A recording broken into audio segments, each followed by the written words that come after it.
একবার ভাবুন, আপনি পরিবারের সবাইকে নিয়ে ঘুরতে যাওয়ার জন্য শহর থেকে অনেক দূরে নির্জন একটি ফার্ম হাউস ভাড়া নিলেন।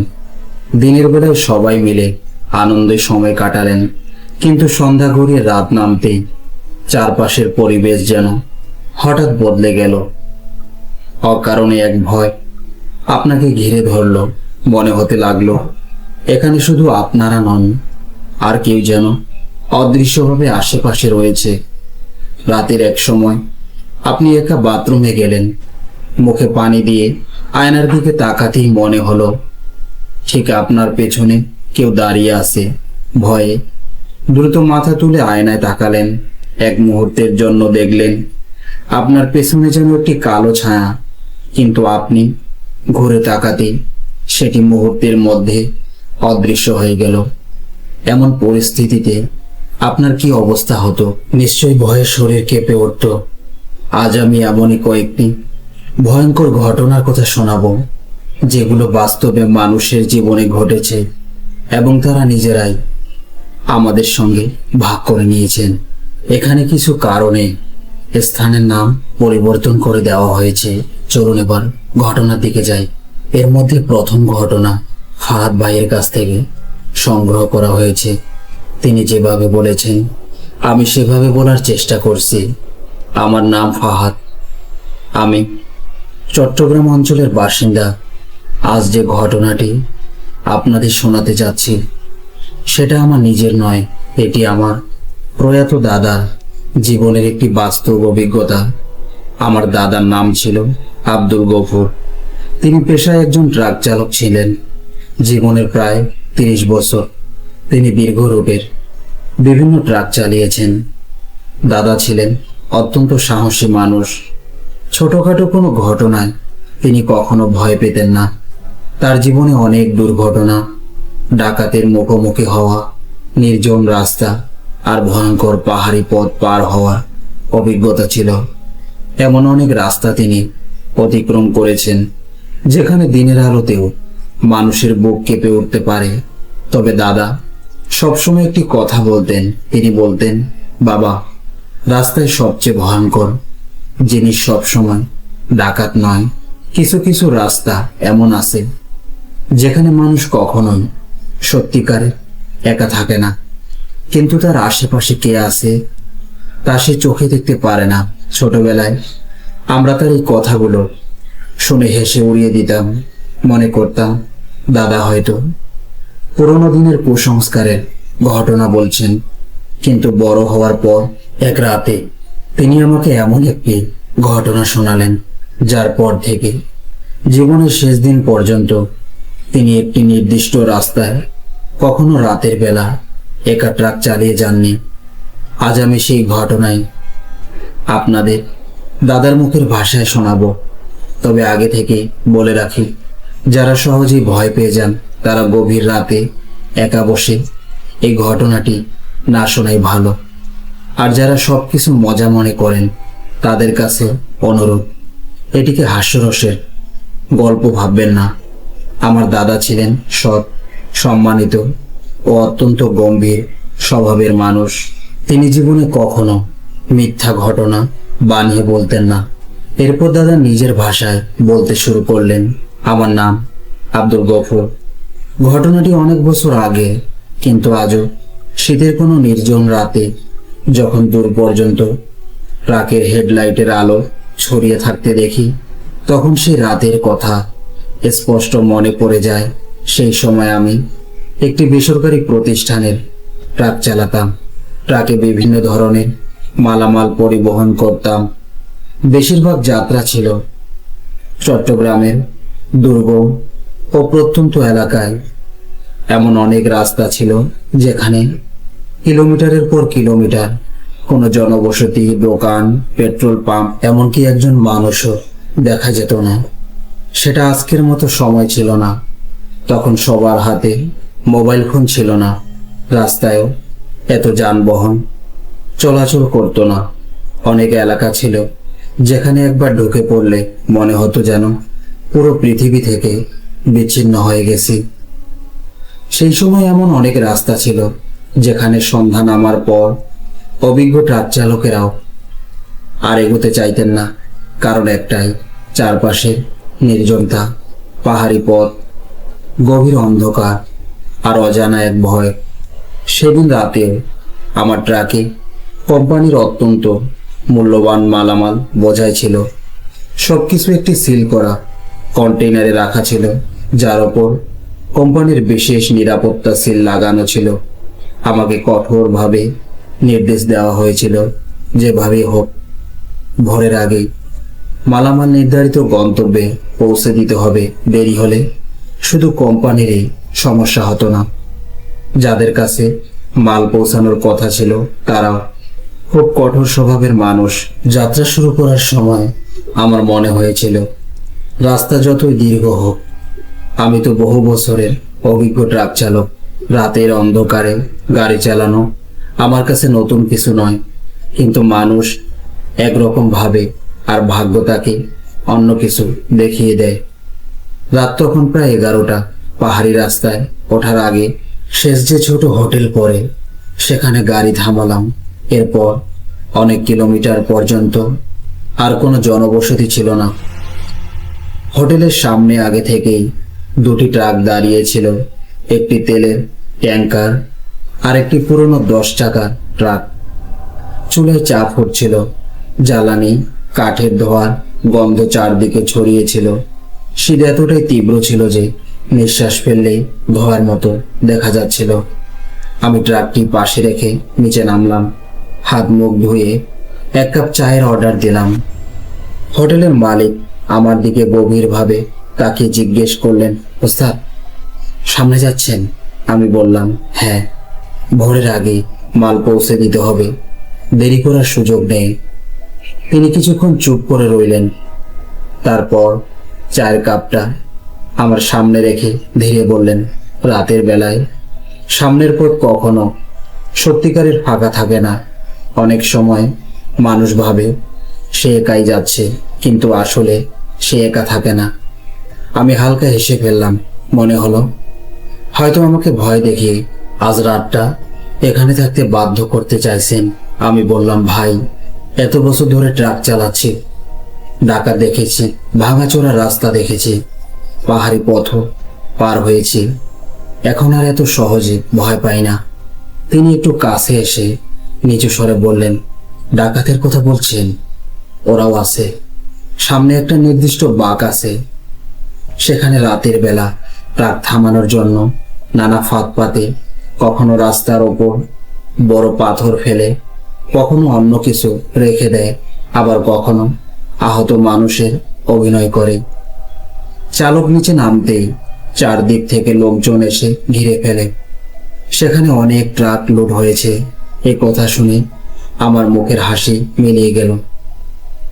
হোটেলে বসে থাকা আরেকজন বয়স্ক ট্রাক চালকও আমার দিকে তাকিয়ে বললেন, ওস্তাদ, যদি যেতেই হয় তাহলে অন্তত আরেকটা গাড়ির সঙ্গে যান, একা যাবেন না, সামনের রাস্তা ভালো না।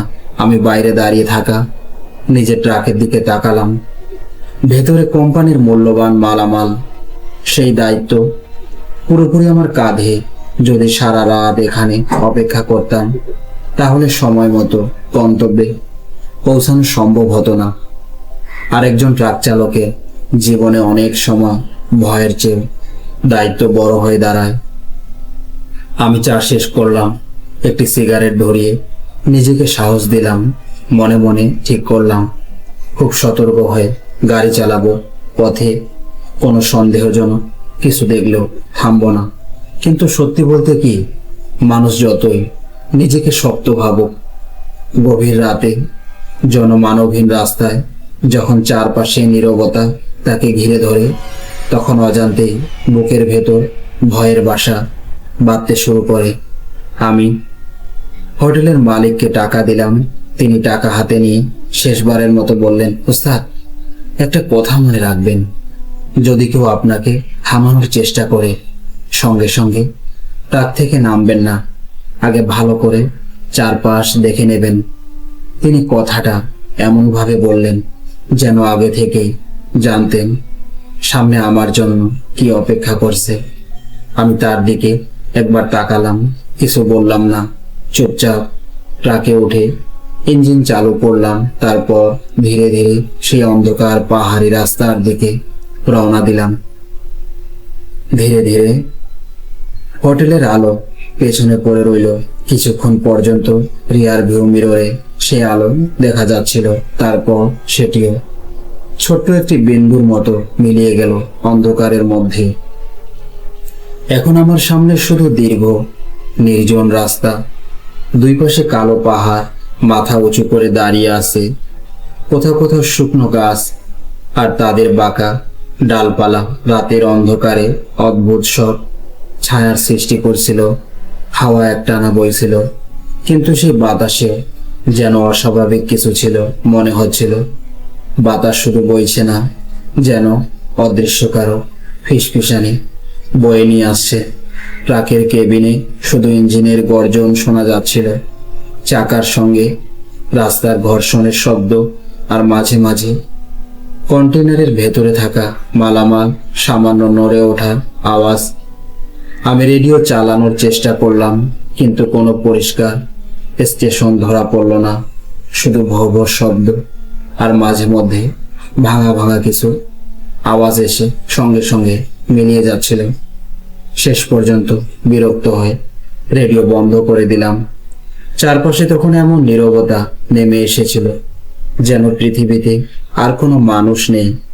এতটাই নিস্তব্ধ পরিবেশ যে যদি ট্রাকের ইঞ্জিন বন্ধ হয়ে যেত, হয়তো নিজের হৃদস্পন্দনও শুনতে পেতাম। বারবার হোটেলের মালিকের শেষ কথাগুলো মনে পড়ছিল, যদি কেউ থামানোর চেষ্টা করে সঙ্গে সঙ্গে ট্রাক থেকে নামবেন না, আগে ভালো করে চারপাশ দেখে নেবেন। নিজেকে বোঝানোর চেষ্টা করছিলাম এসব নিশ্চয়ই ডাকাতদের কৌশল। ওই এলাকায় এমন ঘটনা আগেও অনেকবার ঘটেছে। চালকদের থামানোর জন্য তারা নানা ধরনের ফাঁদ পেতে রাখে। তবু অজানা কারণে সেদিন বুকের ভেতর এক অদ্ভুত অস্বস্তি কাজ করছিল। প্রায় আধা ঘন্টা কেটে গেছে, রাস্তা আরো নির্জন হয়ে উঠেছে। মোবাইল বের করে দেখলাম একটুও নেটওয়ার্ক নেই। ফোনটা আবার ড্যাশবোর্ডে রেখে দিলাম। ঠিক তখনই হঠাৎ ট্রাকের হেডলাইটের আলোয় সামনে যেন সাদা রঙের কিছু একটা নড়ে উঠতে দেখলাম। আমি সঙ্গে সঙ্গে গতি কমিয়ে দিলাম। ট্রাক ধীরে ধীরে এগিয়ে যেতে লাগলো। দেখলাম রাস্তা ঠিক মাঝখানে কিছু একটা পড়ে আছে। প্রথমে মনে হলো হয়তো কোনো বস্তা, কারণ এই ধরনের পাহাড়ি রাস্তায় মাঝে মাঝে মালামালের বস্তা, পুরনো কাপড় কিংবা কোনো মৃত প্রাণী পড়ে থাকতে দেখা যায়। কিন্তু যতই কাছে যাচ্ছিলাম ততই বুকের ভেতর ভয় বাড়ছিল। ওটা কোনো বস্তা ছিল না, দেখতে ঠিক একজন মানুষের শরীরের মতো লাগছিল। রাস্তার মাঝখানে একজন মানুষ শুয়ে আছে, তার পুরো শরীরের ওপর ময়লা সাদা রঙের একটি চাদর ঢাকা, মাথা থেকে পা পর্যন্ত সব ঢেকে রাখা। শুধু নিচের দিকে চাদরের এক কোণা সামান্য রাস্তার ওপর ছড়িয়েছিল। আমি সঙ্গে সঙ্গে ট্রাক থামিয়ে দিলাম। ব্রেক কষতেই পেছনের কন্টেইনারটি হালকা ধাক্কা দিল। তারপর আবার চারপাশে সেই ভয়ঙ্কর নীরবতা। আমি কাচের ভেতর থেকে ভালো করে তাকিয়ে দেখলাম লোকটি একদম রাস্তার মাঝখানে পড়ে আছে। প্রথমে মনে হলো হয়তো কোনো নেশাগ্রস্ত মানুষ অথবা গুরুতর আহত কেউ। তারপরে হোটেল মালিকের সতর্ক বার্তার কথা মনে পড়ল। একই তাহলে সেই ডাকাতদের ভাগ। আমি একবার জোরে হর্ন বাজালাম, কোনো নড়াচড়া নেই। আরেকবার আরো জোরে হর্ন দিলাম, তবুও কোনো সাড়া মিলল না। এবার আমার ভেতরে একসঙ্গে রাগ আর ভয় কাজ করতে শুরু করলো। আমি জানালার কাছে একটু নামিয়ে চিৎকার করে বললাম, এই ভাই, কে আপনি? রাস্তার মাঝখানে এভাবে শুয়ে আছেন কেন? সামনে থেকে সরে যান। কিন্তু কোনো উত্তর এলো না।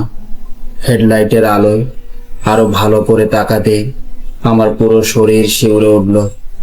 চাদরটা খুব ধীরে ধীরে ওপরে নিচে উঠছে, ঠিক যেন চাদরের নিচে থাকা মানুষটি নিঃশ্বাস নিচ্ছে। আমি কয়েক সেকেন্ড নিশ্চুপ হয়ে বসে রইলাম। মনে প্রথম যে চিন্তাটি এলো তা হলো লোকটি বেঁচে আছে।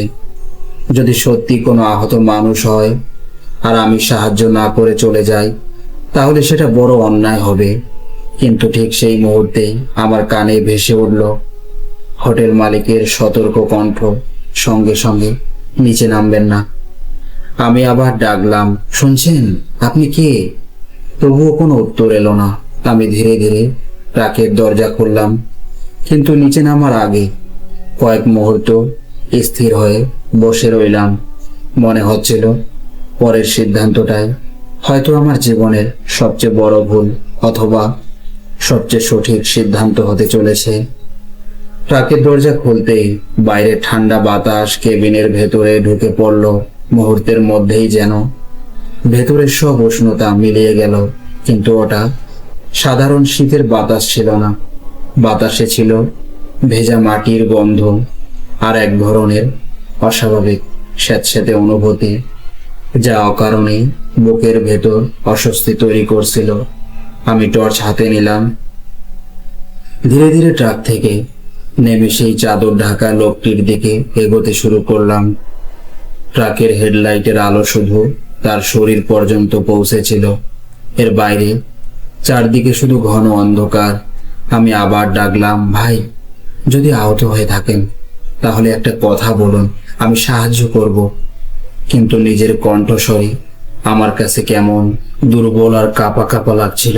আমি লোকটির কাছ থেকে প্রায় 15-20 কদম দূরে ছিলাম। হঠাৎ রাস্তার ডান পাশে শুকনো গাছ আর ঝোপঝাড়ের মধ্যে প্রচন্ড শব্দ শুরু হলো। মনে হলো 1-2 জন নয়, অনেকগুলো কিছু একসঙ্গে ছুটে বেড়াচ্ছে। আমি সঙ্গে সঙ্গে থেমে গেলাম। প্রথমে ভাবলাম হয়তো কোনো শিয়াল, কুকুর বা বন্য প্রাণী হবে, কিন্তু পরের মুহূর্তেই বুঝলাম শব্দটা মাটির কাছ থেকে নয়। মনে হচ্ছিল কেউ যেন গাছের ডাল বেয়ে দ্রুত ছুটছে। ডালপালা ভেঙে পড়ছে, শুকনো পাতা মচমচ শব্দ করে চূর্ণ হয়ে যাচ্ছে। ঠিক তখনই রাস্তার বাঁ পাশ থেকেও একই রকম শব্দ ভেসে এলো। আমার বুকের ধুকপুকানি আরো বেড়ে গেল। আমি টর্চের আলো ডান দিকে ফেললাম, কিছুই নেই। বাঁ দিকেও আলো ফেললাম, সেখানেও কাউকে দেখা গেল না। তবুও শব্দ থামছিল না। মনে হচ্ছিল অন্ধকারের ভেতরে অনেক মানুষ লুকিয়ে আছে, কিন্তু ইচ্ছে করে আলোই আসছে না। আমি দ্রুত পেছন ফিরে নিজের ট্রাকের দিকে তাকালাম। ঠিক সেই মুহূর্তে কোথায় থেকে একটি বড় পাথর এসে রাস্তার উপর পড়ল, তারপর আরেকটি, তারপর আরো একটি। আমি কিছু বুঝে ওঠার আগেই একটি বিশাল পাথর সজোরে ট্রাকের সামনের অংশে আঘাত করল। বিকট শব্দে চারপাশ কেঁপে উঠল। আমি ভয়ে কয়েক কদম পিছিয়ে গেলাম। এরপর আরেকটি পাথর সোজা ডান পাশের হেডলাইটে আঘাত করল। কাঁচ ভেঙে যাওয়ার শব্দ হলো। আলো একবার কেঁপে উঠে নিভে গেল। আমি ট্রাকের দিকে দৌড় দিতে যাচ্ছিলাম, ঠিক তখনই আরেকটি পাথর বাঁ পাশের হেডলাইটে আঘাত করলো। এক ঝলক তীব্র আলো জ্বলে উঠল। তারপর চারপাশ মুহূর্তের মধ্যে ঘন অন্ধকারে ডুবে গেল। এমন অন্ধকার যেখানে নিজের হাতটা স্পষ্ট দেখা যাচ্ছিল না। আমি টর্চ শক্ত করে ধরে প্রাণপণে ট্রাকের দিকে দৌড়াতে লাগলাম। পেছনের ঝোপঝাড়ে আবার সে তীব্র ছোটাছুটির শব্দ শুরু হলো। ডালপালা ভাঙার আওয়াজ, শুকনো পাতার মচমচ শব্দ, আর একের পর এক পাথর এসে ট্রাকের গায়ে আঘাত করতে লাগলো। সেই মুহূর্তে আমার মাথায় একটাই চিন্তা ঘুরছিল, এরা ডাকাত, আমাকে লুট করার জন্যই এই পুরো ফাঁদ পেতেছে। রাস্তার মাঝে একজনকে শুইয়ে রেখে আমাকে ট্রাক থামাতে বাধ্য করেছে। আমি দ্রুত ট্রাকের দরজায় পৌঁছে ভেতরে উঠে পড়লাম। সঙ্গে সঙ্গে দরজা বন্ধ করে ভেতর থেকে লক লাগিয়ে দিলাম। শ্বাস প্রশ্বাস দ্রুত চলছিল, হাত দুটো অনবরত কাঁপছিল। প্রথমে ভাবলাম কেবিনের লাইট জ্বালাবো, কিন্তু পরক্ষণেই নিজেকে থামিয়ে দিলাম। যদি সত্যি বাইরে ডাকাত থাকে তাহলে ভেতরের আলো জ্বালানো মানে নিজের অবস্থান তাদের কাছে স্পষ্ট করে দেওয়া। তাই আমি অন্ধকারে ড্রাইভারের সিটে নিচু হয়ে বসে রইলাম কিছুক্ষণ পর্যন্ত। বাইরে পাথর পড়ার শব্দ চলতেই থাকলো। তারপর হঠাৎ ট্রাকের পেছনের কন্টেইনারের দিক থেকে প্রচন্ড জোরে একটা ধাক্কার শব্দ এলো। আমি সোজা হয়ে বসে পড়লাম। কয়েক সেকেন্ড পর আবার একই শব্দ, তারপর আরো একবার। মনে হচ্ছিল কেউ ভারী কোনো বস্তু দিয়ে কন্টেইনারের লক ভাঙার চেষ্টা করছে। আমি মনে মনে বললাম, এটাই তাহলে তাদের আসল পরিকল্পনা।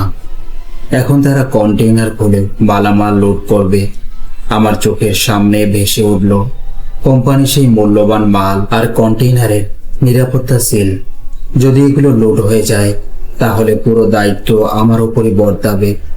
কিন্তু সেই মুহূর্তে ট্রাক থেকে বের হওয়া মানে যেন নিজের হাতে মৃত্যুকে ডেকে আনা। আর পেছন থেকে একের পর এক আঘাতের শব্দ তখনও থামছিল না। পেছন থেকে একটানা শব্দ আসছিল, কখনো জোরে কখনো ধীরে। মনে হচ্ছিল কেউ খুব ধৈর্য নিয়ে কাজ করছে, যেন সে নিশ্চিত জানে ভয়ে আমি কোনোভাবেই ট্রাক থেকে বাইরে বের হব না। আমি খুব সাবধানে টর্চ হাতে জ্বালালাম, এমনভাবে ধরলাম যাতে আলো বাইরে বেশি না যায়। তারপর ড্রাইভারের সিট থেকে একটু উঠে সামনের কাচ দিয়ে বাইরে তাকালাম। যেখানে একটু আগেও সাদা চাদর ঢাকা লোকটি শুয়েছিল, সেই জায়গাটা পুরোপুরি ফাঁকা। আমি মুহূর্তের জন্য স্থির হয়ে গেলাম। কয়েক মুহূর্ত আগেও সেখানে একজন মানুষের মতো একটি দেহ পড়েছিল।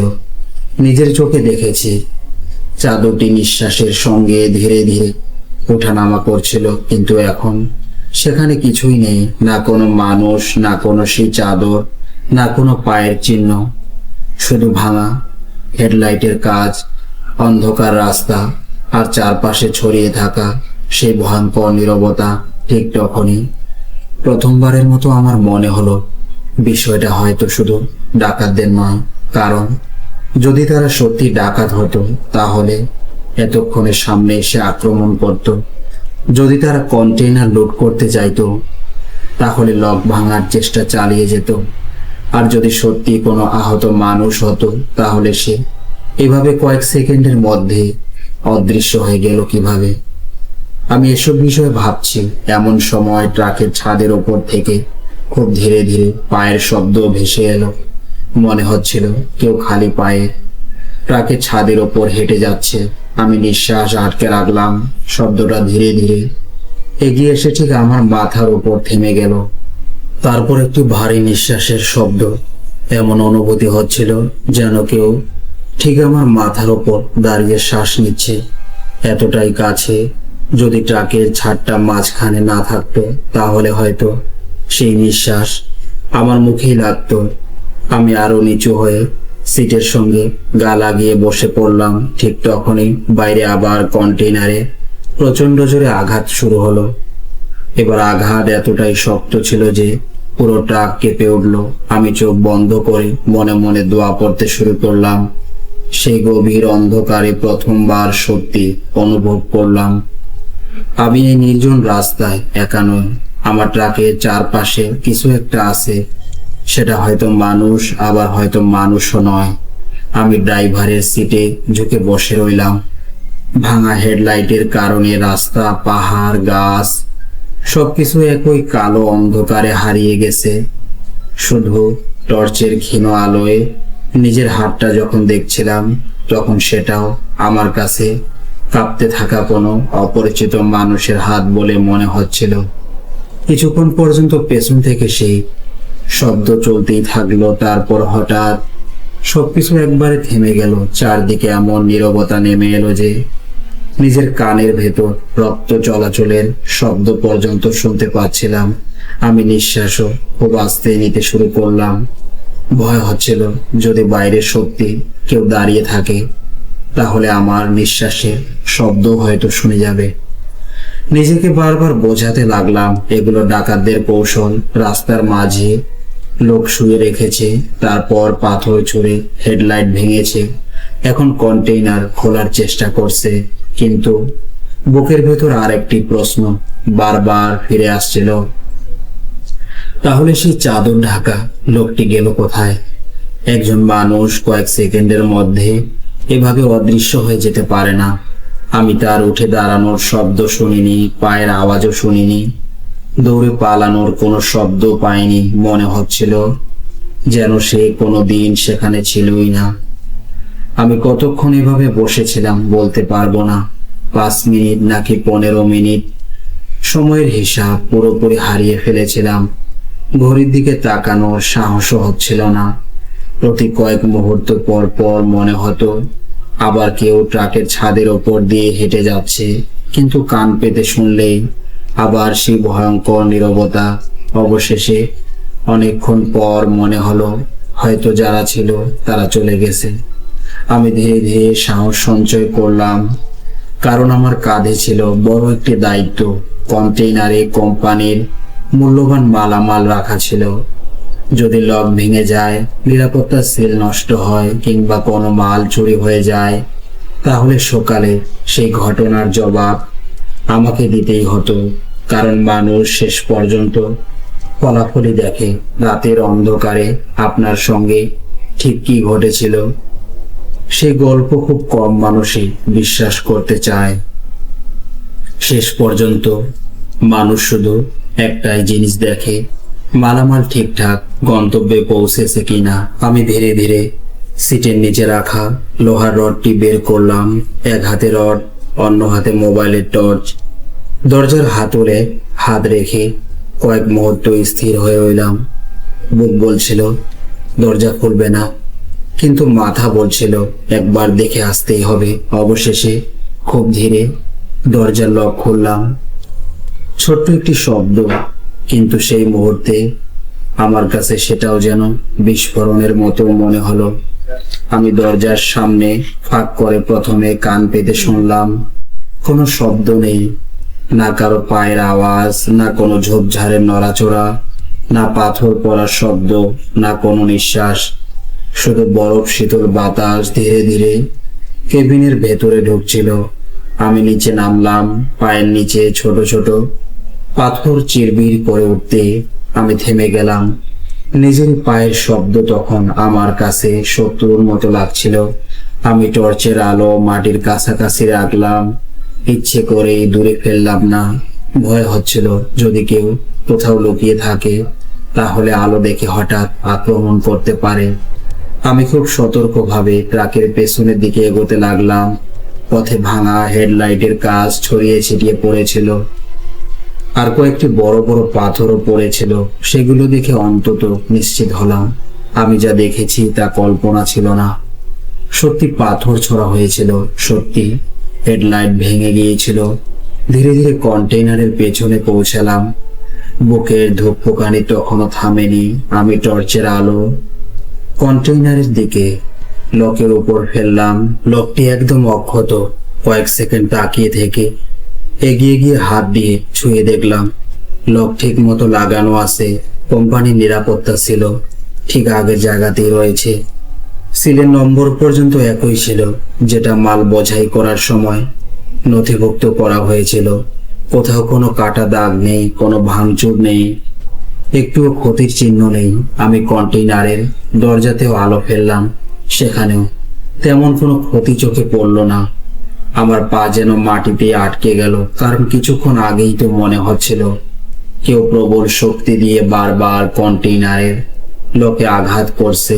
প্রতিটি আঘাতে পুরো ট্রাক কেঁপে উঠছিল, তবু লকের গায়ে একটি আঁচড় পর্যন্ত নেই। আমি মনে মনে ভাবলাম যদি সত্যি ডাকাত হতো, তাহলে অন্তত লক ভাঙার চেষ্টা করার কিছু চিহ্ন তো থাকতো।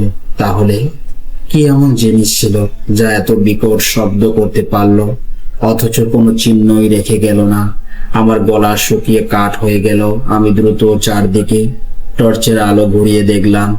ডান পাশে শুকনো ঝোপঝাড়, বাঁ পাশে কালো পাহাড়ের ঢাল, সামনে ভাঙা হেডলাইট নিয়ে দাঁড়িয়ে থাকা আমার ট্রাক, আর পেছনে অন্ধকারে হারিয়ে যাওয়া দীর্ঘ রাস্তা। দূর দূরান্ত পর্যন্ত কোনো মানুষ নেই, কেউ নেই। তবুও মনে হচ্ছিল ঠিক আমার কাছেই কেউ দাঁড়িয়ে আছে, নিঃশব্দে আমাকে দেখছে। আমি আর এক মুহূর্ত সেখানে দাঁড়িয়ে থাকতে চাইনি। দ্রুত কেবিনে ফিরে এলাম, দরজা বন্ধ করে ভেতর থেকে লক লাগাতে যেন বুকের ভেতর একটু সাহস ফিরে এলো। আমি ট্রাকে স্টার্ট দেওয়ার চেষ্টা করলাম, ইঞ্জিন ঠিকই চালু হলো, কিন্তু বড় সমস্যা ছিল হেডলাইট। এত বড় ট্রাক, ভারী মাল বোঝাই, তার উপর পাহাড়ি নির্জন রাস্তা। হেডলাইট ছাড়া সামনে এগোনো মানে নিশ্চিত মৃত্যুকে ডেকে আনা। আমি সিদ্ধান্ত নিলাম, আজ রাতটা এখানেই কাটাতে হবে। ভোরের আলো ফুটলে আবার রওনা দেব। ট্রাকটাকে যতটা সম্ভব রাস্তার এক পাশে সরিয়ে রাখলাম, তবে পুরোপুরি রাস্তার বাইরে নামানোর সাহস করলাম না, কারণ দুই পাশের মাটি অসমান ছিল। যদি ট্রাক কাদায় বা ঢালে আটকে যায়, তাহলে নতুন বিপদ শুরু হবে। আমি আবার ড্রাইভারের সিটে এসে বসলাম। কেবিনের ভেতর সম্পূর্ণ অন্ধকার রাখলাম। মোবাইলের টর্চও নিভিয়ে দিলাম। শুধু ইঞ্জিনের মৃদু শব্দ আর ভাঙা হেডলাইট দিয়ে ঢুকে আসা বরফ শীতল বাতাসের অনুভূতি। কিছুক্ষণ সবকিছু নিস্তব্ধ ছিল। তারপর দূর কোথাও থেকে একটি শব্দ ভেসে এলো। প্রথমে মনে হলো হয়তো বাতাসের আওয়াজ। আমি মাথা তুলে মন দিয়ে শুনলাম। কিছুক্ষণ পর আবার সেই শব্দ। এবার মনে হলো যেন অনেক দূরে কেউ চিৎকার করছে। আমি কান পেতে শুনতে লাগলাম। বাতাসের দিক বারবার বদলে যাচ্ছিল। কখনো শব্দটা পরিষ্কার শোনা যাচ্ছিল, আবার মুহূর্তের মধ্যে অন্ধকারের মতো মিলিয়ে যাচ্ছিল। মনে হচ্ছিল যেন অনেক দূর থেকে কেউ সাহায্যের জন্য চিৎকার করছে, কিন্তু পাহাড় আর বাতাসের কারণে সেই শব্দ ভাঙা ভাঙা হয়ে আমার কানে পৌঁছাচ্ছিল। আমি জানালার কাজ একটু নামালাম। মুহূর্তের মধ্যেই বরফ শীতল বাতাস কেবিনের ভেতরে ঢুকে পড়ল। আমি নিঃশ্বাস আটকে মন দিয়ে শুনতে লাগলাম। দূর কোথাও থেকে আতঙ্কিত এক মানুষের কণ্ঠ ভেসে এলো, বাঁচাও। তারপর বাতাসের দিক বদলে গেল, আবার সব নিস্তব্ধ। কয়েক সেকেন্ড পর আবার সেই কণ্ঠ, দরজা খোলো। আমার বুক ধড়ফড় করে উঠল। প্রথমবারের মতো মনে হলো হয়তো সত্যি কোনো মানুষ সাহায্য চাইছে, হয়তো আরেকজন ট্রাক চালক, হয়তো কোনো পথিক, অথবা এমন কেউ যে ডাকাতদের হাত থেকে প্রাণ বাঁচিয়ে পালিয়ে এসেছে। কিন্তু পরক্ষণে রাস্তার মাঝখানে শুয়ে থাকা সেই চাদর ঢাকা লোকটির কথা মনে পড়ে গেল। আমি চুপচাপ বসে রইলাম। জানালার কাঁচ আবার তুলে দিলাম, তবে পুরোপুরি নয়, সামান্য ফাঁক রেখে দিলাম যাতে বাইরের শব্দ ভেতরে আসে। কিছুক্ষণ পর পায়ের শব্দ শুনতে পেলাম। প্রথমে অনেক দূর থেকে মনে হচ্ছিল কেউ পাথরের রাস্তার ওপর প্রাণপণে দৌড়াচ্ছে। ধীরে ধীরে সেই শব্দ আরো কাছে আসতে লাগলো। লোকটি দৌড়ছিল অগোছালো। মনে হচ্ছিল সে বারবার হোঁচট খাচ্ছে, কখনো পিছলে যাচ্ছে, কখনো নিজেকে সামলে নিচ্ছে, আবার মাঝে মধ্যে ভয়ে পেছন ফিরে তাকাচ্ছে, তারপর আবার প্রাণপণে ছুটছে। এর সঙ্গে আরেকটি জিনিসও দেখতে পেলাম। অন্ধকারের মধ্যে একটি টর্চের আলো এদিক ওদিক কাঁপছে, কখনো মাটিতে পড়ছে, কখনো পাহাড়ের গায়ে, কখনো বাতাসে ঘুরে আবার মিলিয়ে যাচ্ছে, তারপর আবার দেখা দিচ্ছে। এবার নিশ্চিত বুঝলাম লোকটি আমার ট্রাকের দিকে আসছে। আমি দ্রুত সিটের নিচে একটু ঝুঁকে বসলাম। যদি সে ডাকাত হয়, তাহলে যেন সঙ্গে সঙ্গে আমাকে দেখতে না পায়। এক হাতে শক্ত করে লোহার রড ধরে রাখলাম। হৃদস্পন্দন এত জোরে হচ্ছিল যে মনে হচ্ছিল ট্রাকের বাইরেও সেই শব্দ শোনা যাচ্ছে। লোকটি দ্রুত কাছে চলে এলো। এবার তার হাঁপানোর শব্দ স্পষ্ট শোনা যাচ্ছিল, ভাঙা, ক্লান্ত, ভয়ে কাঁপা নিঃশ্বাস। সে চিৎকার করে বলছিল, দরজা খোলেন। আমি কাছের ফাঁক দিয়ে তাকালাম। দেখলাম মাঝবয়সী একজন মানুষ, সারা শরীর ধুলো বালিতে ঢাকা। এক হাতে একটি টর্চ, অন্য হাতে পুরনো একটি প্লাস্টিকের ব্যাগ। লোকটি এমন ভাবে দৌড়ে এসেছে যেন মৃত্যুই তাকে তাড়া করে নিয়ে এসেছে। সে সোজা ট্রাকের দরজার কাছে এসে জোরে জোরে ধাক্কা দিতে লাগলো। ওস্তাদ, দরজা খুলুন, আমাকে ভেতরে উঠতে দিন। আমি ভেতর থেকে জিজ্ঞেস করলাম, কে আপনি? সে হাঁপাতে হাঁপাতে বলল, পরে সব বলবো, আগে দরজা খুলুন, এখানে দাঁড়িয়ে থাকা মানেই মৃত্যু। তবু আমি দরজা খুললাম না। আমি আবার জিজ্ঞেস করলাম, আপনার পেছনে কে আছে? লোকটি বারবার আতঙ্কিত চোখে পেছন ফিরে তাকাচ্ছিল। তার টর্চের আলো কখনো রাস্তার দিকে, কখনো ঝোপঝাড়ে, আবার কখনো আমার ট্রাকের পেছনের দিকে ঘুরে বেড়াচ্ছিল। প্রায় কান্নার সুরে সে বলল, ওরা আসছে, তাড়াতাড়ি করুন, আমাকে ভেতরে নিন, না হলে আমি বাঁচবো না। আমি আবার প্রশ্ন করলাম, কারা ডাকাত? সে কয়েক সেকেন্ড চুপ করে রইল। তারপর আমার চোখের দিকে তাকিয়ে খুব নিচু স্বরে বলল, ডাকাত হলে আমি এতটা ভয় পেতাম না। এই কথাটা শুনে যেন পুরো শরীর দিয়ে ঠান্ডা একটা স্রোত বয়ে গেল। ঠিক তখনই দূরের ঝোপঝাড়ে আবার হালকা নড়াচড়ার শব্দ শোনা গেল। লোকটির সঙ্গে সঙ্গে পেছন ফিরে তাকালো। তারপর আগের চেয়েও বেশি আতঙ্কে দরজায় ধাক্কা দিতে লাগলো। ওস্তাদ, দরজা খুলুন। আমি ভেতরে বসে দ্বিধায় পড়ে গেলাম। যদি এটা কোনো ফাঁদ হয় তাহলে দরজা খুললে সব শেষ, আর যদি লোকটি সত্যি বিপদে পড়ে থাকে তাহলে তাকে বাইরে রেখে দেওয়াটাও বড় অন্যায়। ভয়ের মুহূর্তে মানুষের সিদ্ধান্ত নেওয়ার ক্ষমতা অদ্ভুতভাবে বদলে যায়। শেষ পর্যন্ত আমি তাকে বললাম, সামনের দিক দিয়ে ঘুরে অন্য পাশে দরজায় আসুন। লোকটি দ্রুত ট্রাকের সামনে দিয়ে ঘুরে অন্য পাশে চলে গেল। আমি ধীরে ধীরে সেই পাশের দরজার লক খুললাম। দরজা খোলার সঙ্গে সঙ্গে সে প্রায় লাফিয়ে কেবিনের ভেতরে উঠে এলো। তারপর নিজেই দ্রুত দরজা বন্ধ করে ভেতর থেকে লক লাগিয়ে দিল। লোকটি কেবিনে উঠেই সিটে বসে ঝুঁকে পড়ল। সে এতটাই হাঁপাচ্ছিল যে মনে হচ্ছিল বুকটা যেন এখনই ফেটে যাবে। মুখটা ফ্যাকাশে, চোখ দুটো ভয়ে অস্বাভাবিকভাবে বড় হয়ে আসে। হাতে ধরা টর্চটাও কাঁপছিল। আমি জিজ্ঞেস করলাম, আপনি কি? কোথায় থেকে আসছেন? সে হাঁপাতে হাঁপাতে বলল, এখন প্রশ্ন করবেন না, আগে এখান থেকে বের হই। আমি বললাম, আমার ট্রাকের দুইটা হেডলাইটই ভেঙে গেছে, এত বড় ট্রাক এই অন্ধকারে চালানো অসম্ভব। সে সঙ্গে সঙ্গে নিজের টর্চ তুলে বলল, আমি আলো দেখাচ্ছি, আপনি ধীরে ধীরে চালান, আগে এই জায়গাটা পার হতে হবে এখনই। আমি বাইরে তাকালাম, চারপাশ তখনও আগের মতোই অন্ধকার। তবে একটা বিষয় আমার নজরে পড়ল, লোকটি ট্রাকে ওঠার পর থেকে সে ভয়ঙ্কর নিস্তব্ধতা আর নেই।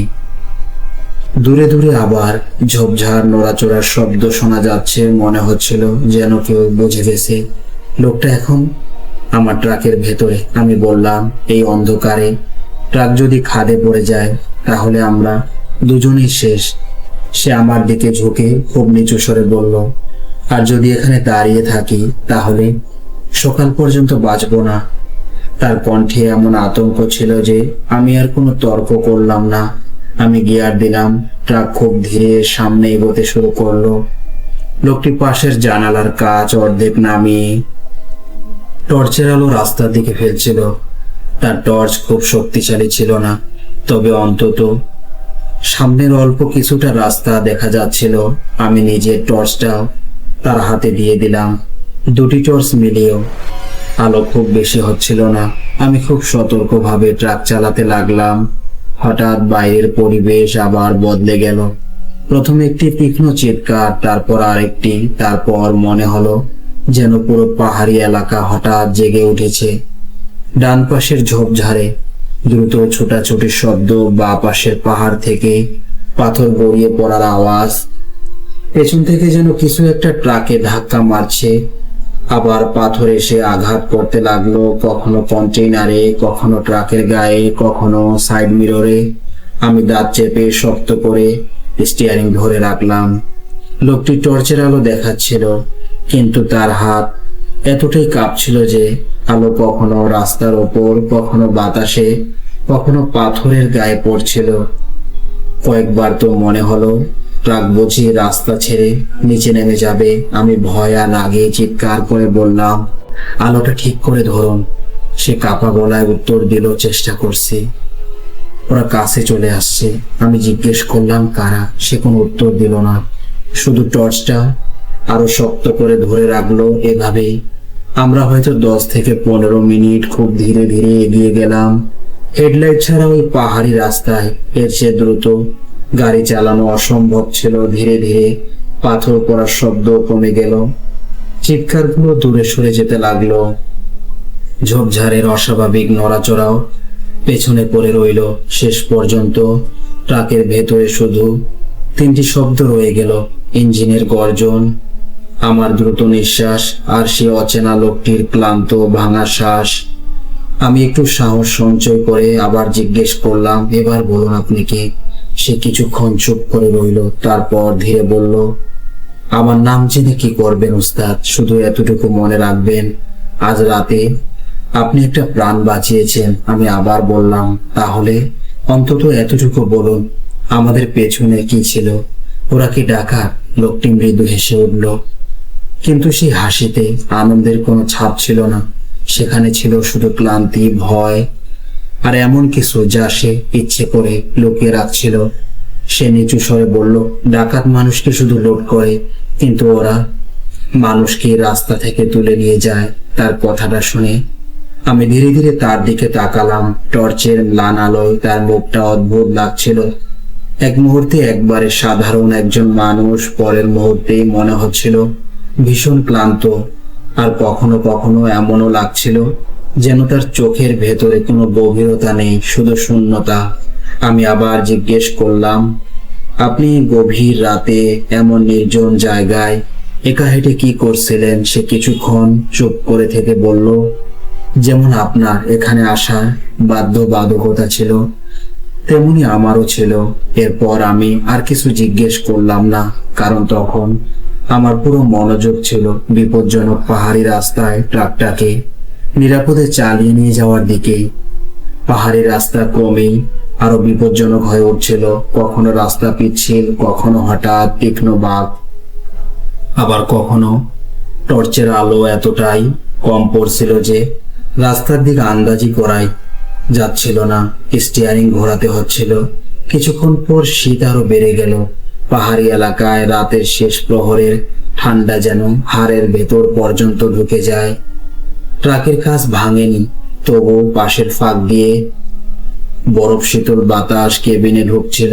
দীর্ঘক্ষণ স্টিয়ারিং ধরে আমার হাত প্রায় অবশ হয়ে গিয়েছিল। আমি লোকটিকে বললাম, আপনি চাইলে পেছনে স্লিপার সিটে গিয়ে বসতে পারেন, তবে টর্চের আলোটা সামনে রাখবেন।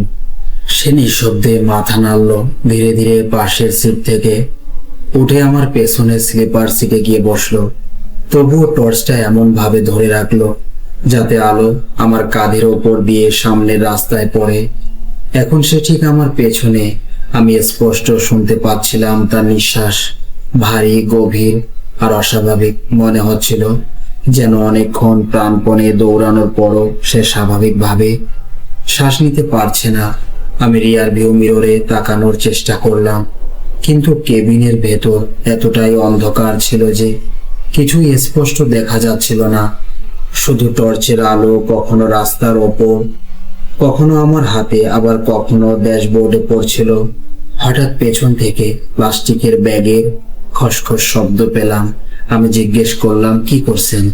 সে শান্ত গলায় বলল, খুব ঠান্ডা লাগছে।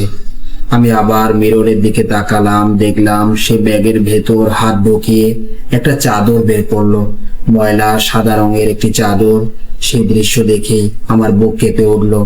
এটা দেখতে হুবহু সেই চাদরের মতো যেটা একটু আগে রাস্তার মাঝখানে শুয়ে থাকা লোকটির গায়ে ছিল। আমি সঙ্গে সঙ্গে চোখ ফিরিয়ে সামনে রাস্তার দিকে তাকালাম। ভয়ে স্টিয়ারিং ধরা হাত দুটো শক্ত হয়ে গেল। ট্রাক সামান্য ডান দিকে সরে যাচ্ছিল। কষ্ট করে আবার নিয়ন্ত্রণে আনলাম। প্রচন্ড ঠান্ডার মধ্যেও আমার শরীর ঘামে ভিজে যাচ্ছিল।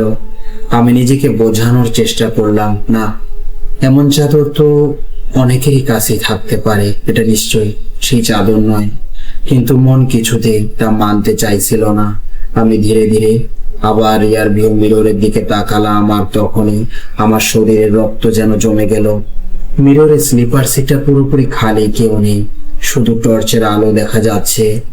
আমি নিঃশ্বাস আটকে ফেললাম। তারপর খুব ধীরে মাথা ঘুরিয়ে সরাসরি পেছনে তাকালাম। সে ঠিক সেখানেই বসে আছে, চাদর গায়ে জড়ানো, একদম নীরব। তার মুখের অর্ধেকটা চাদরের ছায়া ঢাকা। আমি আবার তড়িঘড়ি মিররের দিকে তাকালাম। না, মিররে এখনো কেউ নেই। আমার চোখের সামনে লোকটা স্পষ্ট বসে আছে, কিন্তু আয়নায় তার কোনো প্রতিচ্ছবি নেই। সেই মুহূর্তে আমার আর কোনো সন্দেহ রইল না। আমি যাকে ট্রাকে উঠিয়েছি সে কোনো সাধারণ মানুষ নয়। আমার পুরো শরীর ভয়ে অবশ হয়ে গেল। আমি ট্রাকের গতি আরো কমিয়ে দিলাম। আমি চিৎকারও করতে পারছিলাম না, ট্রাক থামানোর সাহসও হচ্ছিল না। এমনকি দরজা খুলে লাফ দিয়েও নামতে পারছিলাম না, কারণ আমার ঠিক পেছনে বসে থাকা সেই সত্তা যেন আমার প্রতিটি নিঃশ্বাস শুনতে পাচ্ছিল। কিছুক্ষণ সে একবারে চুপ করে রইল, তারপর খুব মৃদু একটা হাসির শব্দ ভেসে এলো। প্রথমে খুব আস্তে, তারপর একটু একটু পরে সেই হাসি পুরো কেবিন জুড়ে ছড়িয়ে পড়ল। আমি সাহস সঞ্চয় করে জিজ্ঞেস করলাম, ভাই আপনি আসলে কে? হাসিটা থেমে গেল। কয়েক সেকেন্ড সম্পূর্ণ নীরবতা। তারপর খুব কোমল অথচ অদ্ভুত এক কণ্ঠে এসে বলল, গফুর খান, এত ভয় পেও না, আমি তোমার কোনো ক্ষতি করব না। আমার শরীর যেন হিম হয়ে গেল, কারণ আমি তাকে কখনো আমার নাম বলিনি। আমি কাপা গলায় জিজ্ঞেস করলাম, আপনি আমার নাম জানলেন কিভাবে? সে শান্ত স্বরে উত্তর দিল, যারা রাতের পর রাত এই পথে চলাফেরা করে, পথ একসময় তাদের নাম জেনে যায়। আমি মনে মনে কালেমা পড়তে শুরু করলাম। সে আবার বলল, তুমি এখন ভাবছো আমি সেই মানুষ যে কিছুক্ষণ আগে রাস্তার মাঝে চাদর গায়ে দিয়ে শুয়েছিলাম, তাই তো? ভয় আমার মুখ দিয়ে কোনো শব্দ বের হলো না। সে আবার হালকা করে হেসে বলল, হ্যাঁ, চাদরটা সে একই, কিন্তু ঘটনাটা তুমি যেভাবে ভাবছো আসলে ঠিক সেভাবে নয়। আমি কাপা কণ্ঠে বললাম, আমাকে শুধু নিরাপদে আমার গন্তব্যে পৌঁছে দিন, তারপর আপনি আপনার পথে চলে যাবেন। আমি আমার পথে। আমি একজন গরিব মানুষ, আপনার কোনো ক্ষতি করিনি। আমি কাপা গলায় বললাম, আমার কাছে আপনাকে দেওয়ার মতো কিছুই নেই, শুধু আমাকে ছেড়ে দিন। সে কয়েক মুহূর্ত চুপ করে রইল, তারপর খুব শান্ত গলায় বলল, আমি তোমাকে ছেড়ে দিতে আসিনি গফুর খান, আমি নিজেই তোমার সঙ্গে এই পথ পাড়ি দিচ্ছি। আমি অবাক হয়ে জিজ্ঞেস করলাম, মানে? সে বলল, যেখান থেকে তুমি আমাকে তুলে নিয়েছো ওটা আমার পথ ছিল না, ওটা ছিল তাদের এলাকা। আমি জিজ্ঞেস করলাম, কার এলাকা? সে ধীরে ধীরে কাঁধে জড়ানো চাদরটা ঠিক করলো। টর্চের আলো কয়েক সেকেন্ডের জন্য তার হাতে পড়লো। হাতটা দেখতে সাধারণ মানুষের মতোই ছিল, কিন্তু আঙ্গুলগুলো অস্বাভাবিক রকমের লম্বা। হয়তো অন্ধকারের ভুল, হয়তো ভয়ের কল্পনা, অথবা সত্যি। তার হাত এমনই ছিল। সে বলল, যারা তোমার হেডলাইট ভেঙেছে, কন্টেইনারে আঘাত করেছে, পাথর ছুঁড়েছে, তারা মানুষ ছিল না। আমার গলা শুকিয়ে গেল। কষ্ট করে বললাম, তাহলে তুমি? সে কিছুক্ষণ চুপ করে রইল, তারপর ধীরে বলল, আমিও মানুষ নই। এই একটি বাক্য শুনে পুরো কেবিন নিস্তব্ধ হয়ে গেল। মুহূর্তের জন্য মনে হলো যেন ট্রাকের ইঞ্জিনও থেমে গেছে, কিন্তু ইঞ্জিন তখনও চলছিল। ট্রাকও সামনে এগিয়ে যাচ্ছিল, আর আমার ঠিক পেছনে বসেছিল এমন এক সত্তা যে নিজের মুখে স্বীকার করলো সে মানুষ নয়। আমি কাপা গলায় জিজ্ঞেস করলাম, তাহলে আপনি কে? সে উত্তর দিল, আমি একজন জিন, তবে ওদের দলের নই। আমার চোখের সামনে যেন সব অন্ধকার হয়ে এলো। আমি শক্ত করে স্টিয়ারিং চেপে ধরলাম, না হলে হয়তো ট্রাকটা রাস্তা ছেড়ে খাদে পড়ে যেত। সে আবার বলল, ভয় পেও না, যদি তোমার ক্ষতি করতে চাইতাম তাহলে দরজায় নক করতাম না, সরাসরি কেবিনে ঢুকে যেতাম। আমি কোনো কথা বললাম না। সে নিজেই বলতে শুরু করলো, ওদের সঙ্গে আমার অনেক পুরনো শত্রুতা। আজ রাতে তারা আমাকে ঘিরে ফেলেছিল। আমি আহত ছিলাম না, কিন্তু খুব দুর্বল হয়ে পড়েছিলাম। ঠিক তখনই তোমার ট্রাক এ পথে আসে, তাই আমি চাদর মুড়ি দিয়ে রাস্তার মাঝে শুয়ে পড়েছিলাম। সে একটু থেমে আবার বলল, ওরা জানতো তুমি মানুষ, তুমি নিশ্চয়ই থামবে, তারপর তোমাকে ভয় দেখিয়ে আটকে রাখবে, আর আমাকে আবার ধরে নিয়ে যাবে। আমি হতবাক হয়ে বললাম, তাহলে আপনি আমাকে ব্যবহার করেছেন? সে শান্ত স্বরে উত্তর দিল, তোমাকে ব্যবহার করেছি, আবার বাঁচিয়েছি। আমি চুপ করে রইলাম। সে বলল, তুমি যদি ট্রাক থেকে আরো দূরে চলে যেতে, ওরা তোমাকে আর ফিরে আসতে দিত না। এই কথা শুনে আমার বুক কেঁপে উঠল। আমার মনে পড়ে গেল যখন আমি চাদর ঢাকা লোকটার দিকে এগোচ্ছিলাম, তখনই ঝোপঝাড়ে অদ্ভুত দৌড়ানির শব্দ শুরু হয়েছিল। আমি যদি আর দুই একবার কদম এগিয়ে যেতাম, হয়তো সত্যি আর কোনোদিন ট্রাকে ফিরতে পারতাম না। আমি জিজ্ঞেস করলাম, তাহলে কন্টেইনারে এত আঘাতের শব্দ হচ্ছিল কেন? সে বলল, ওরা তালা ভাঙছিল না, ওরা তোমাকে বাইরে বের করে আনতে চাইছিল। তারপর বলল, মানুষকে ভয় দেখানো খুব সহজ। প্রথমে তার মনে করিয়ে দাও তার মূল্যবান জিনিস লুট হয়ে যাচ্ছে, তারপর সে নিজেই দরজা খুলে বাইরে বেরিয়ে আসে। আমি অজান্তেই পেছনে তাকালাম। সে তখনও স্লিপার সিটে বসেছিল, চাদরে মোড়া। তার মুখ এখনো স্পষ্ট দেখা যাচ্ছিল না। আমি জিজ্ঞেস করলাম, কোথায় নামবেন? সে বলল, আরো সামনে একটা মোড় আছে, সেখানে আমাকে নামিয়ে দিও। আমি বললাম, যদি না নামাই? এই প্রথম সে একবারে চুপ হয়ে গেল। কয়েক সেকেন্ড পর খুব ধীর গলায় বলল, গফুর খান, আমি তোমার কোনো ক্ষতি করব না, কিন্তু যে জিনিসকে তার নির্ধারিত জায়গায় নামানো হয় না, সে অনেক সময় যাত্রা শেষ হওয়ার পরও সঙ্গে থেকে যায়। এই কথা শুনে আমি আর কোনো প্রশ্ন করলাম না, চুপচাপ ট্রাক চালাতে লাগলাম। বাইরে তখনও গভীর রাত।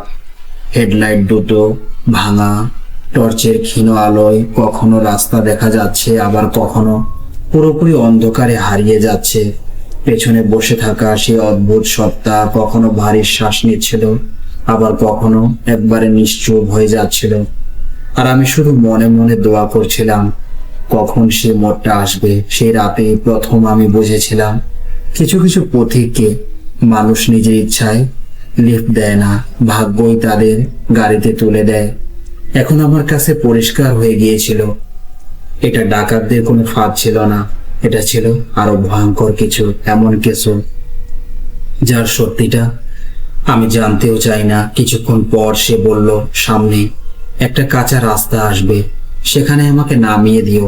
আমি কোনো উত্তর দিলাম না, শুধু ধীরে ধীরে ট্রাক চালিয়ে যেতে লাগলাম। কিছু দূর এগোনোর পর সত্যি রাস্তার ডান পাশে একটি সরু কাঁচা পথ দেখা গেল। পথটা পাহাড়ের ফাঁক বলে অন্ধকারের মধ্যে হারিয়ে গেছে। সে বলল, এখানে থামাও। আমি ধীরে ধীরে ট্রাক থামালাম। আমার বুক এত জোরে ধড়ফড় করছিল, মনে হচ্ছিল যেন হৃৎপিণ্ডটা এখনই বুক ভেঙে বাইরে বেরিয়ে আসবে। সে ধীরে ধীরে উঠে দাঁড়ালো, হাতে তার সেই পুরনো প্লাস্টিকের ব্যাগ। তারপর কেবিনের অন্য পাশের দরজাটি খুলল। দরজা খোলার সঙ্গে সঙ্গে এক ঝলক বরফ শীতল বাতাস ভেতরে ঢুকে পড়ল। সেই বাতাসের সঙ্গে ভেসে এলো এক অদ্ভুত গন্ধ, ভেজা মাটি আর পুরনো পাথরের স্যাঁতসেঁতে গন্ধ। সে নিচে নামতে যাচ্ছিল, হঠাৎ থেমে গেল। তারপর ব্যাগটা আমার সিটের পাশে রেখে বলল, এটা রেখে দাও, তবে আমি চলে যাওয়ার পর খুলবে। আমি তাড়াতাড়ি বললাম, না, আমার কিছুই দরকার নেই, শুধু আপনি চলে যান। সে শান্তভাবে বলল, এটা কোনো উপহার নয়, এটা একটা স্মৃতি, যাতে কোনোদিন তোমার মনে না হয় আজ রাতের সবকিছু শুধু একটা স্বপ্ন ছিল। আমি আর কিছু বললাম না। সে ধীরে ধীরে ট্রাক থেকে নেমে গেল। তারপর একবার আমার দিকে ফিরে বলল, আমার কথা সবার কাছে বলবে না। আমি সঙ্গে সঙ্গে বললাম, আমি কাউকে বলবো না। সে আবার বলল, আর একটা কথা মনে রেখো, রাতের অন্ধকারে যে সাহায্য চায় সে সবসময় শত্রু নয়, আর যে দেখতে মানুষের মতো সে সবসময় মানুষও নয়। এই কথা বলে সে কাঁচা পথ ধরে হাঁটতে শুরু করলো। আমি তাকিয়ে রইলাম। কয়েক কদম এগোনোর পর ধীরে ধীরে সে অন্ধকারের মধ্যে মিলিয়ে গেল। না কোনো পায়ের শব্দ, না চাদরের খসখস, না কোনো ছায়া, শুধু নিস্তব্ধ পাহাড়ি পথ আর আমার ট্রাকের ভেতরে পড়ে থাকা সেই ব্যাগ। আমি সঙ্গে সঙ্গে দরজা বন্ধ করে লক লাগালাম। তারপর আবার ট্রাক চালানো শুরু করলাম। এবার আর একবারও পেছনে ফিরে তাকাইনি। প্রায় 15 থেকে 20 মিনিট পর পূর্ব আকাশে ফজরের হালকা আলো ফুটতে শুরু করলো। আলো বাড়তেই আমার বুকের ভয়ও কিছুটা কমে এলো। একটি নিরাপদ জায়গায় ট্রাক থামিয়ে নিয়ে নিচে নামলাম। দেখলাম দুই পাশের হেডলাইট পুরোপুরি ভেঙে গেছে। ট্রাকের সামনের অংশ আর পাশে বড় বড় পাথরের আঘাতের স্পষ্ট দাগ। আমি পেছনে গিয়ে কন্টেইনার পরীক্ষা করলাম। তালা অক্ষত। কোম্পানি ছিল ঠিক আগের মতোই লাগানো, না তালা ভাঙা, না ছিল কোনো ক্ষতি, না মালামালে কেউ হাত দিয়েছে। কিন্তু ট্রাকের চারপাশের মাটিতে কিছু অদ্ভুত দাগ ছিল, কিছু যেন মানুষের পায়ের ছাপ, আবার কিছু যেন ভারী কিছু টেনে নিয়ে যাওয়ার চিহ্ন। আমি আর বেশি সময় সেখানে দাঁড়াইনি, দ্রুত কেবিনে ফিরে এলাম। ব্যাগটা তখনও পাশের সিটে পড়েছিল। অনেকক্ষণ তাকিয়ে রইলাম, মনে হচ্ছিল খুলবো না, কিন্তু তার শেষ কথাটা বারবার কানে বাজছিল, আমি চলে যাওয়ার পর খুলবে। অবশেষে কাপা হাতে ব্যাগটা খুললাম। ভেতরে সুন্দর করে ভাঁজ করা ছিল সেই ময়লা সাদা চাদর। আমার বুকটা ধক করে উঠল, কারণ ট্রাক থেকে নামার সময় চাদরটা তার গায়ে ছিল। চাদরের ওপর রাখা ছিল ছোট্ট একটা কাপড়ের পোটলি।